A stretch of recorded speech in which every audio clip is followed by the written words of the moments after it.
Malgré l'opposition face à sa réforme syndicale, le ministre du Travail, Jean Boulet, maintient le cap. Il y a beaucoup de motifs qui m'apparaissent totalement essentiels et oui, on a l'intention de poursuivre. C'est au lendemain d'une manifestation monstre au centre-ville de Montréal qu'entre en vigueur la loi 14 qui, de manière générale, vient limiter le droit de grève. À compter d'aujourd'hui, elle permet au gouvernement d'imposer un arbitrage exécutoire dans certains conflits de travail et ainsi limiter les moyens de pression.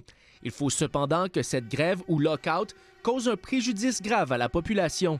C'est pas d'empêcher le droit de grève, c'est de trouver un équilibre entre le droit de grève, mais aussi avec les besoins parfois fondamentaux de la population qui peut être prise en otage. La notion de service essentiel est également élargie. On inclut maintenant tout service qui aurait un impact trop important sur la sécurité sociale, économique ou environnementale de la population.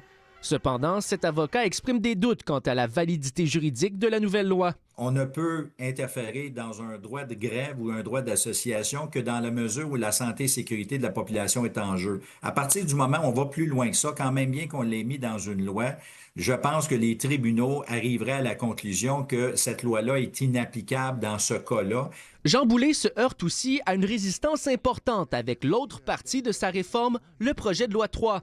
Il impose une meilleure transparence des états financiers des syndicats et met en place la notion de cotisation facultative pour les syndiqués.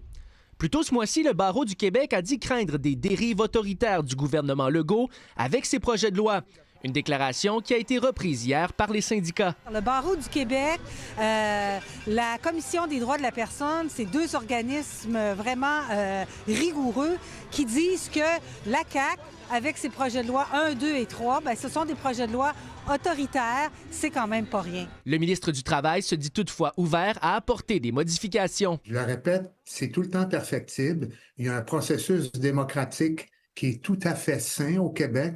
Comme constaté lors d'un récent sondage, les Québécois sont divisés sur la réforme syndicale. Je trouve que les syndicats ont le droit d'aller en grève, mais quand ça impacte la vie publique, puis des choses comme STM, système santé, je trouve qu'il doit y avoir une limitation. Donc, je pense pas que c'est nécessairement une bonne chose, non. Alors que la loi 14 entre en vigueur aujourd'hui, les consultations sur le projet de loi 3 se sont terminées cette semaine. Mais le gouvernement Legault ne peut crier victoire immédiatement, car la présidente de la FTQ, Magali Picard, annonce déjà que des contestations judiciaires sont à prévoir. Marc-Antoine Nouniez, TVA Nouvelles, Montréal.